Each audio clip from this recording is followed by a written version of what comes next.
सबको जय मसीह की। मैं prophet Malkit happy family ministry से परमेश्वर की जीवित हजूरी में आप सबका मैं स्वागत करता हूं।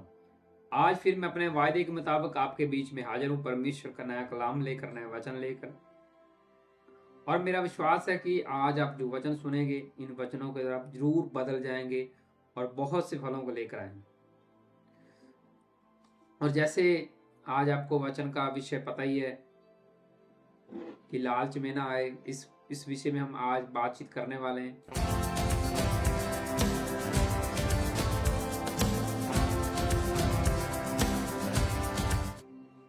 तो लालच में ना आए, ये वचन है जो पवित्र आत्मा ने मुझे कुछ ही समय पहले दिया, और वही वचन मैं आपके बीच में शेयर करने जा रहा हूं। तो इसलिए अलर्ट हो गई, बुद्धि खोल के आज का वचन, आज का सरमन सुने और समझे और जाने। वचन शुरू करने से पहले हम छोटी सी प्रार्थना करेंगे। अपनी बाइबल को हाथ में पकड़ो और वचन के लिए प्रार्थना करो और बोलो, प्रभु यीशु मसीह जी, पवित्र आत्मा जी, हम तैयार हैं आज के जीवित वचन सुनने के लिए। इन वचनों के द्वारा हमारी जिंदगी में बहुत बड़ा बदलाव आ जाए। इन वचनों के द्वारा हम 100 गुना फलों को लेकर आए और ये फल सदा हमारे पर बने रहें। यीशु मसीह के सामर्थ्य नाम में मांगते हैं, आमीन आमीन। ध्यान से सुनना, बुद्धि खोल के सुनना आज का वचन, आज का सरमन। और ये जो आप वचन सुन रहे हैं, ये पवित्र आत्मा ने मुझे कुछ ही समय पहले दिया और वही वचन मैं आपके बीच में शेयर कर रहा हूं। तो इस विषय में बाइबल की किताब, पहली किताब खोलेंगे, उत्पत्ति, उसका 3 अध्याय और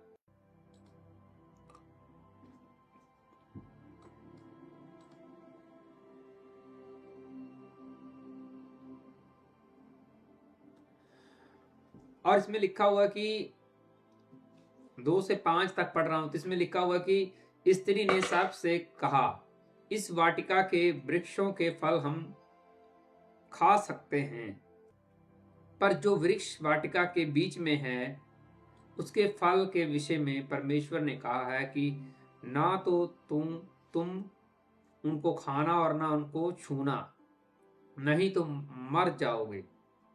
तब सर्प ने स्त्री से कहा, तुम निश्चित ना मरोगे, वरन परमेश्वर आप जानता है कि जिस दिन तुम उसका फल खाओगे, उसी दिन तुम्हारी आंखें खुल जाएंगी और तुम भले बुरे का ज्ञान पाकर परमेश्वर के तुल्य हो जाओगे। यहां पे अब परमेश्वर ने जो आदम और हवा को बताया हुआ है कि ये वाला पेड़ का फल नहीं खाना। अब यहां पे 2 बातें क्लियर हो रही हैं। और पहली बात तो ये कि आदम और हवा से परमेश्वर बातचीत करता है, तो फिर शैतान भी बात करने आ सकता है। हाँ, अगर वो आदम और हवा इतने मजबूत, पावरफुल थे, शरीर के तौर पे, आत्मिक तौर पे, सीधा परमेश्वर के साथ लिंक में थे। देख लो, सीधा यहोवा के साथ बातें हो रही हैं कि ये काम नहीं करना, तुमने ये काम करना है, ये फल नहीं करना। सीधा परमेश्वर डायरेक्ट बात कर रहा है। बीच में ना तो कोई एंजल है, ना ही बीच में कोई पवित्र आत्मा है, ना ही बीच में कोई मनुष्य है, ना ही कोई दूत है, ना ही कोई सामर्थ जो आदम और हवा से बात कर रही हो, ना ही बीच में यीशु मसीह है कि वो दोनों में यीशु मसीह आपस में बात कर रहा है। सीधा डायरेक्ट यहोवा, सीधा गॉड जिसे बोलते हैं, सीधा पहले स्त्री और मर्द को हुक्म दे रहा है कि ये वाला काम तुमने नहीं करना, ये फल तुमने नहीं खाना। अगर यहोवा परमेश्वर सीधा बात कर रहा है आदम और हवा से, तो देख लो वो कितने मजबूत होंगे सब हिस्सों में डायरेक्ट। आज आप परमेश्वर से किस तरीके से बात करते हैं? आज आपका परमेश्वर के बीच में कैसे मैसेज पहुंचता है? कैसे पहुंचता है? आपके सेवक के द्वारा, बाइबल के द्वारा बातचीत होती है, और प्रभु यीशु मसीह के द्वारा, स्वर्गदूत के द्वारा, सपनों के द्वारा। कितनी बीच में चीजें आ रही जो परमेश्वर के साथ आपको कनेक्ट करने में योगदान डालती हैं। वचन, आपका नबी, आपका सपना, ड्रीम जो आता है आपको, आपका पवित्र आत्मा, एंजल, आपको कोई ख्वाब आ सकता है, दर्शन आ सकता है। कितनी चीजें जो परमेश्वर के साथ आपको कनेक्ट करती हैं। लेकिन वो आदम और हवा तो पहले परमेश्वर के साथ डायरेक्ट बात कर रहे थे। बीच में एक भी कोई भी जन नहीं है जो आपस में परमेश्वर और आदम और हवा को कनेक्ट करता हो, बातचीत करवाता हो। तो इतने मजबूत आदम और हवा परमेश्वर के साथ, गॉड के साथ सीधी बातें कर रहे हैं, तो उनके बीच में भी शैतान आ गया। आप यहोवा के साथ आदम और हवा की तरह बात नहीं कर सकते। पाप बढ़ने की वजह से परमेश्वर ने इंसानों से, दुनिया से दूरी बना ली है। वो जैसे आदम और हवा सीधी बातचीत करते थे ना, जैसे आमने सामने, तो वैसे पाप की वजह से परमेश्वर ने लोगों से दूरी बनाई हुई है। इसीलिए परमेश्वर अब आमने सामने आदम और हवा की तरह बातें नहीं करता। वो बहुत मजबूत होंगे, देख लो, जिनके साथ सीधी डायरेक्ट परमेश्वर से बात करता है। आज आपकी भविष्यवाणी आपके नबी के ऊपर प्रकट होती है और वो यीशु मसीह के द्वारा परमेश्वर के साथ जुड़ते हैं। तब तो वो कोई बीच में नहीं था, सीधा परमेश्वर के साथ कनेक्ट थे। फिर भी शैतान उनकी जिंदगी में आ गया, फिर भी उनको मिलने के लिए आ रहा है, बातचीत करने के लिए आ रहा है, उनको कंफ्यूज करने के लिए आ गया और उनको लालच देने आ गया। किस बात का? कि ये फल खा लोगे तो तुम और ज्यादा ज्ञान से भर जाओगे। और लालच दिया किसको? स्त्री को। उसने खुद भी खाया और अपने पति को भी दिया, आदम को भी दिया। उसके बाद क्या हुआ? वो परमेश्वर के हुक्म की उल्लंघना करने की वजह से वो परमेश्वर से डिस्कनेक्ट होने शुरू हो गए, हुक्म तोड़ने की वजह से। इसका मतलब क्या है? इसका मतलब क्लियर है कि अगर पहले स्त्री और मर्द गॉड के साथ, यहोवा के साथ, परमेश्वर का सीधी बातें करते हैं, इतनी उनकी बनती थी आपस में, तो बीच में शैतान आ सकता है। तो आज की डेट में आप तो फिर काफी दूर, परमेश्वर के साथ बहुत आपकी दूरी है। बीच में वो चीजें आती है, यीशु मसीह, पवित्र आत्मा, वचन, आपके सपने, आपके ड्रीम, आपके दर्शन, बीच में परमेश्वर के साथ कनेक्ट करते हैं। वो तो सीधा परमेश्वर के साथ, सीधा गॉड के साथ बातें डायरेक्ट। आज तो आप पहले वचन पढ़ते हैं, उसके द्वारा यीशु मसीह को जानते हैं, यीशु मसीह को स्वीकार करते हैं, यीशु मसीह को स्वीकार दिल में लेते हैं, स्वीकार करते हैं। उसके बाद आपको पवित्र आत्मा के द्वारा परमेश्वर के साथ कनेक्ट होते हैं। बपतिस्मा भी बीच में आपको लेना पड़ता है। वो तो सीधा डायरेक्ट परमेश्वर के साथ बातें करते थे। वो उनके बीच में शैतान आ गया लालच देने के लिए। इतने मजबूत लोगों के बीच में शैतान आ गया। तो आज के विश्वासी तो आदम हवा की तरह बातें नहीं करते ना परमेश्वर के साथ सीधा आमने सामने। वो फेलियर हो गए एक लालच की वजह से। तो आपको तो 36 शैतान लालच देगा। अब यीशु मसीह ने कहा कि दुष्ट आत्माओं को निकालो, भूतों को निकालो। यीशु मसीह के साथ शैतान बात करने आ गया था, लालच देने आ गया था कि अगर तुम ऐसे करोगे तो मैं तुम्हें धरती की सब चीजें दे दूंगा, वस्तुएं दे दूंगा, वगैरह वगैरह। तो हर एक विश्वासी को शैतान लालच देना चाहता है जो यीशु मसीह के करीब है या यीशु मसीह के करीब आना चाहता है।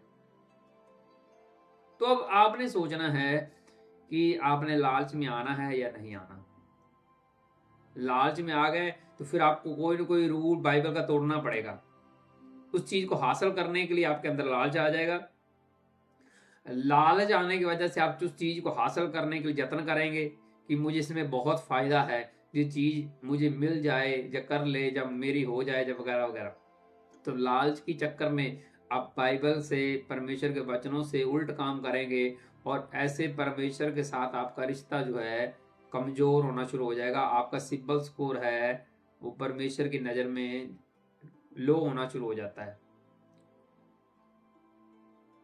तो इसलिए अलर्ट रहें। आज हर एक विश्वासी को शैतान लालच देना चाहता है, किसी भी तरह का कोई भी लालच हो सकता है। तो अगर आप लालच के साथ भी चक्कर में फंस गए तो फिर परमेश्वर के साथ तो आपकी मित्रता कम होनी शुरू हो जाएगी। अगर कोई ऐसे भी काम हो सकते हैं जो परमेश्वर ने बाइबल के अंदर क्लियर रोके हों कि ये काम नहीं करने, लेकिन फिर भी आप लालच की वजह से, अपनी बुद्धि चला के लालच की वजह से वो काम करें, तो आपका परमेश्वर के साथ जो रिश्ता है वो कमजोर हो जाएगा। मैं सच बोल रहा हूं। तो इसलिए अलर्ट रहें। जब मैं आप वचन की तैयारी कर रहा था तो पवित्र आत्मा ने मुझे बोला कि जो बीमार है, परेशान है, दुखी हैं, वो हीलिंग लेने के लिए प्रभु यीशु मसीह के पास जाते हैं। हीलिंग हो जाने के बाद उनके अंदर लालच का कीड़ा जागना शुरू हो जाता है। लालच का, कौन सा लालच है? मेरे धरती को रुतबा बन जाएगा, मैं सेवा करूंगा तो वॉलेंटियर के बीच में प्रधान बन जाऊंगा, और मैं अपनी मन मर्जी करूंगा चर्च के अंदर, मेरे पीछे लोग होंगे, मेरी वाह वाह होगी, मेरे स्टार बढ़ जाएंगे। ये भी एक तरह का लालच ही है।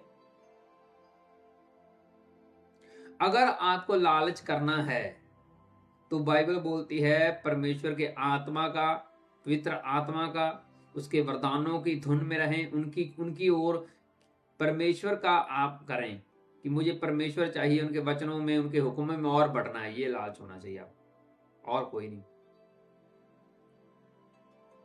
बाइबल ये क्लियर बोलती है कि वरदानों की धुन में रहें, फाइंड करें, परमेश्वर की ओर आपका झुकाव होना चाहिए।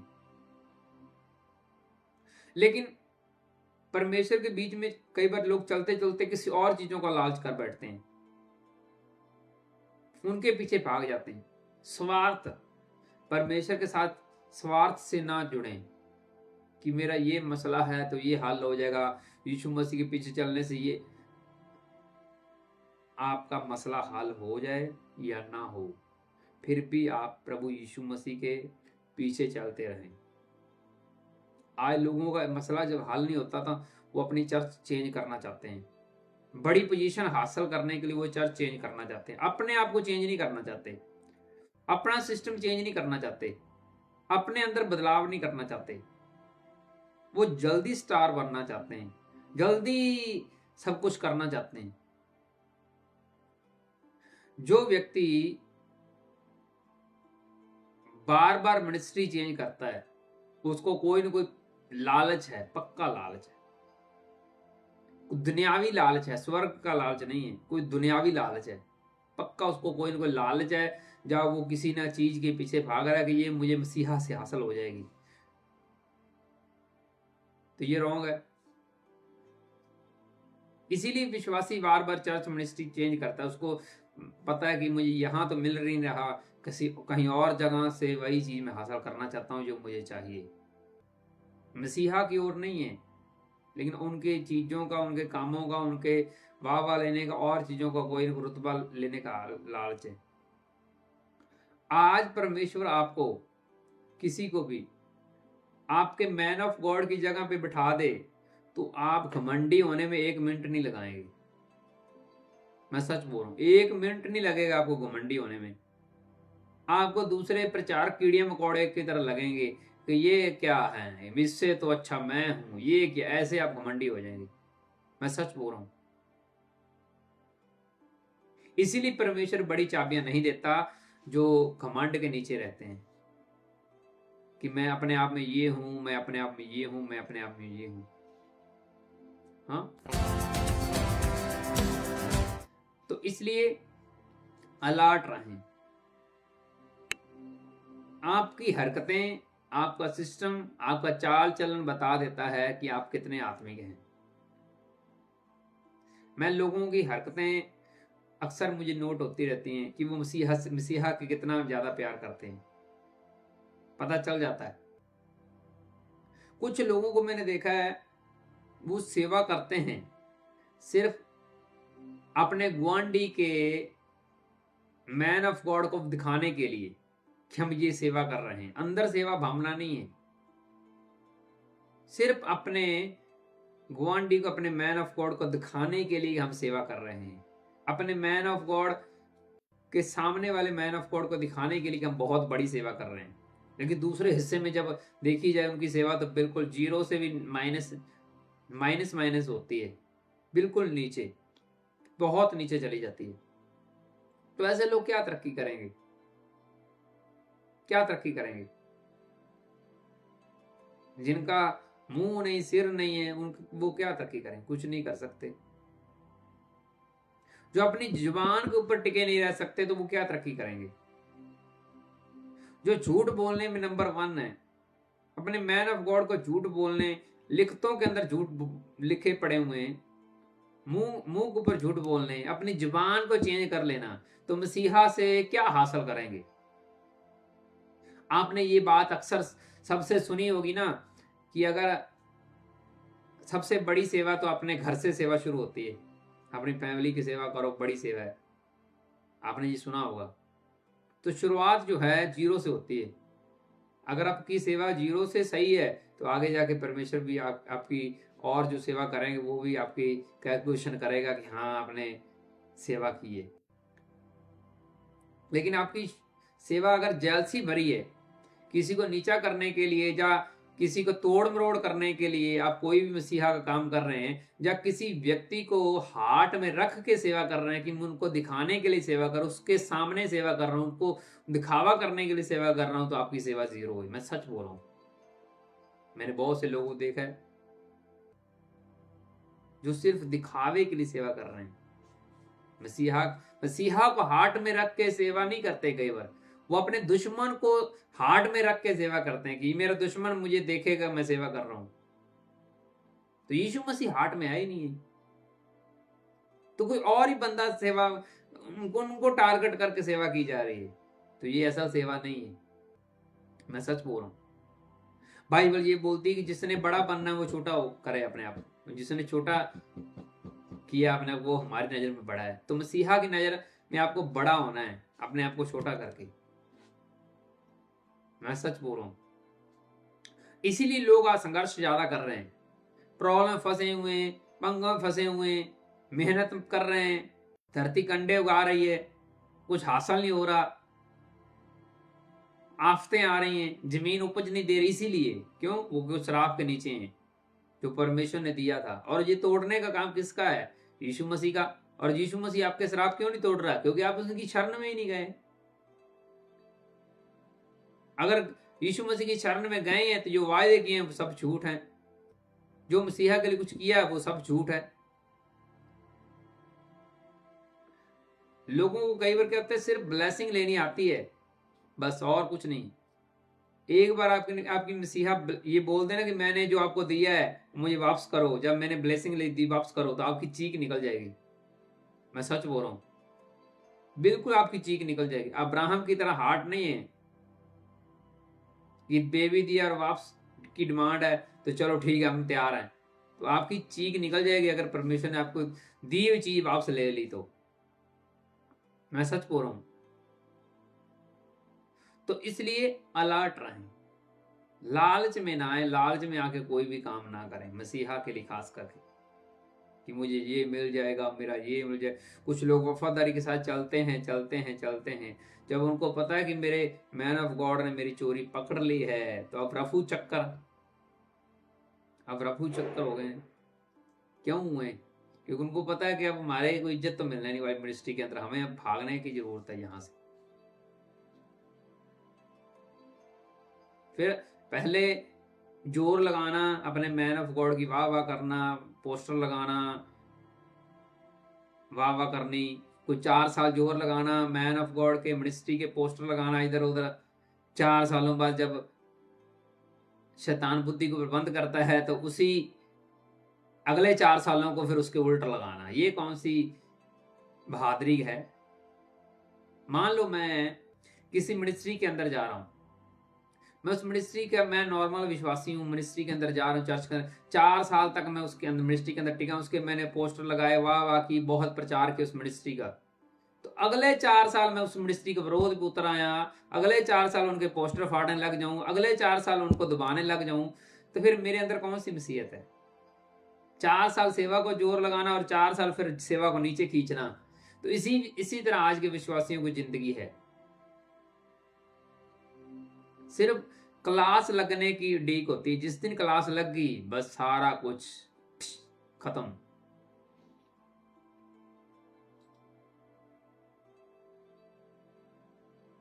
सारा कुछ खत्म, सिर्फ क्लास लगने की जरूरत है। जिस दिन क्लास लग गई सब कुछ फिनिश। सेवा कहाँ गई, इज्जत कहाँ गई, वाह वाह कहाँ गई, गवाहियां कहीं गई, प्रार्थनाएं कहाँ गई। अगर मैं लोगों को एक किस्से सुनाऊं ना तो आप हैरान हो जाएंगे। अपने आप को आत्मिक कहने वाले लोगों को किस्से सुनाऊं तो अगर आप हैरान हो जाएंगे। मैंने लोगों को इनकार करते सुना हुआ है किसी टाइम परमेश्वर के दास जी, जन जी, मैंने प्रार्थनाएं करवानी है, मेरा ये मसला है, ठीक है हम करेंगे। और किसी समय बोलना कि ना ना ना ना, हमने नहीं प्रार्थना करवानी, हमने नहीं करवानी, हमने नहीं प्रार्थना करवानी। हमें डर लगता है कि ये कहीं दूसरी साइड हमारी प्रार्थना ना कर दे, हम जहां जा रहे हैं वहीं सेटल हैं, ठीक है हम नहीं करेंगे। तो अगली लोकेशन पे जाके वहां भी अपने किस्से कहानियां, जो पहले पहले कर रहे थे वही आगे आगे जाके वही किस्से, वही हाल। इसीलिए मैं लोगों को बोलता हूं कि परमेश्वर के पीछे चलना है, यीशु मसीह के पीछे चलना है, तो फिर यीशु मसीह के पीछे चलो, नाशवान चीजों के पीछे ना चलो। मैंने कभी भी किसी भी चर्च के मेंबर को मैंने कभी नहीं बोला कि मेरा प्रचार करो जाके, मैंने कभी नहीं बोला। मैं बोलता यीशु मसीह के बारे में कुछ बोलना तो बताओ, और इसके लिए फोर्स नहीं करना किसी को कि ये ऐसे करो या ऐसे करो, खींचना नहीं किसी को, जबरदस्ती नहीं करनी किसी। यीशु मसीह प्यार है, उसका प्यार का संदेश देना है बस। और कोई ले ले तो ठीक है, नहीं ले तो कोई समस्या नहीं है। ये कंपटीशन नहीं है कि जैसे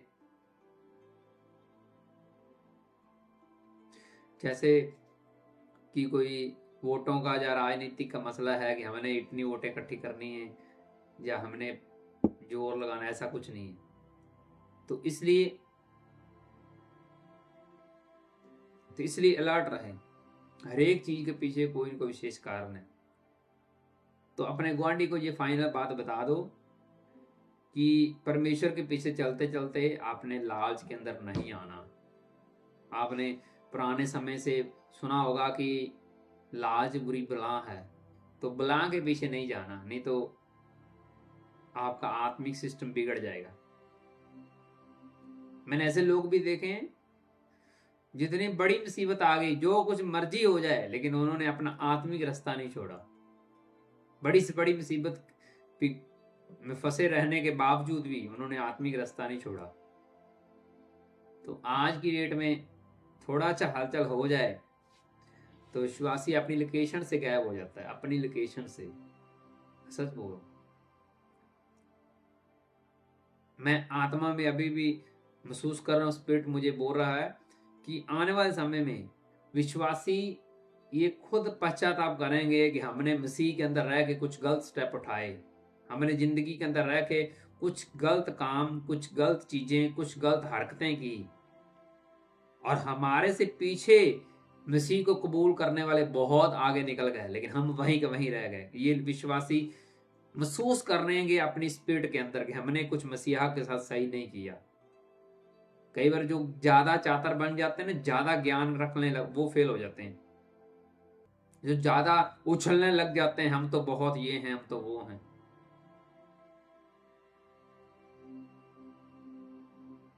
तो इसलिए अलर्ट रहें, हर एक चीज के पीछे कोई ना कोई विशेष कारण है। अगर आपको कारण पता है तो आप जल्दी तरक्की करेंगे। तो अपने गुआंढी को अच्छे से बात समझा दो, गाइड कर दो कि लालच में नहीं आना। शैतान आपको लालच दे सकता है, अगर उनकी बातों में आ गए तो आप परमेश्वर से दूर हो जाएंगे। और वो लालच खास करके जो परमेश्वर के वचन को तोड़ता हो, उस लालच में आपने कभी नहीं आना। इसलिए अलर्ट रहें, आंखों को बंद करें, वचन के लिए प्रार्थना करें और बोलें, प्रभु यीशु मसीह जी, पवित्र आत्मा जी, आज हमने जान लिया, सीख लिया, समझ लिया कि कैसे शैतान आदम और हवा को प्रभु यीशु मसीह को लालच दे रहा था, जो इतने परमेश्वर के साथ करीब थे। हमें भी हर तरह का शैतान लालच दे सकता है। आज हमने जान लिया, सीख लिया, समझ लिया। और परमेश्वर हम ऐसे डिजाइन करो, हम शैतान के किसी भी लालच में ना आए और परमेश्वर के साथ हमारा रिश्ता कमजोर ना होने पाए। आज का वचन हमें 100 गुना फल दे और जो फल सदा हमारे पर बना रहे, यीशु मसीह के सामर्थ्य नाम में मांगते हैं, आमीन आमीन हालेलुया।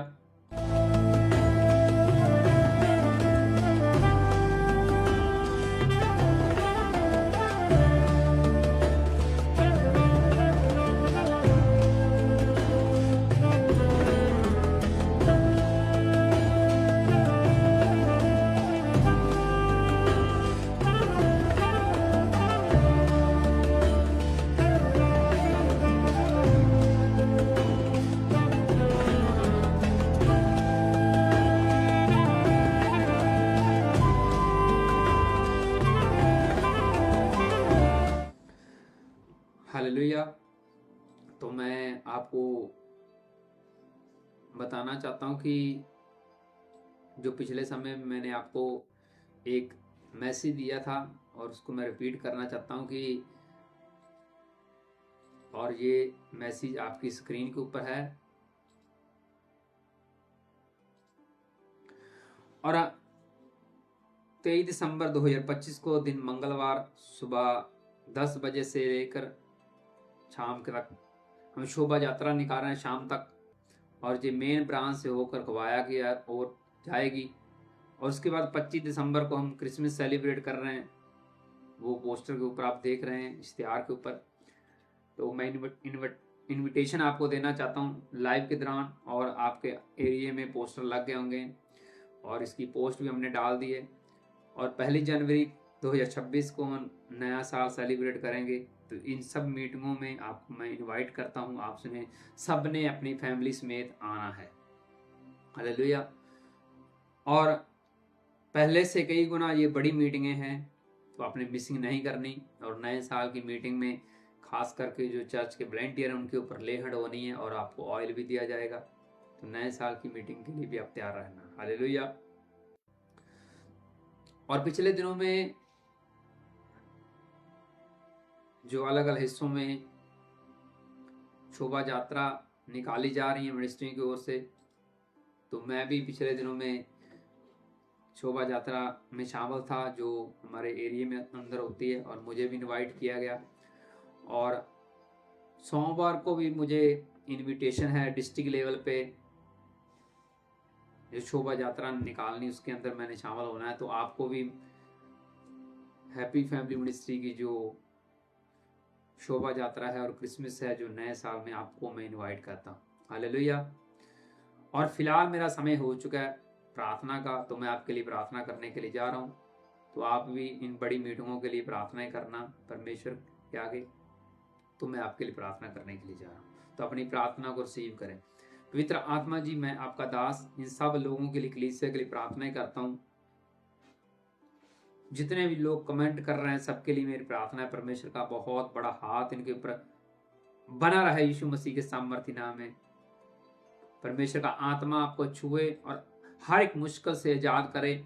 और स्पेशली इस मौसम के अंदर जो सर्दी जुकाम ठंड लगी हुई सब हील हो जाए यीशु मसीह के सामर्थ्य नाम में। आपकी सब तरह की रिपोर्ट्स नॉर्मल आ जाएं। परमेश्वर का आत्मा आपकी हर तरह की जरूरत पूरी करे। लड़ाई झगड़े क्लेश को मैं कैंसिल करता हूँ यीशु मसीह के सामर्थ्य नाम में। जिस तरह परमेश्वर ने इस साल आपको संभाल के रखा, अगले साल भी आपको संभाल के रखे। आपकी हर उलझन को प्रभु यीशु मसीह का आत्मा खत्म करे।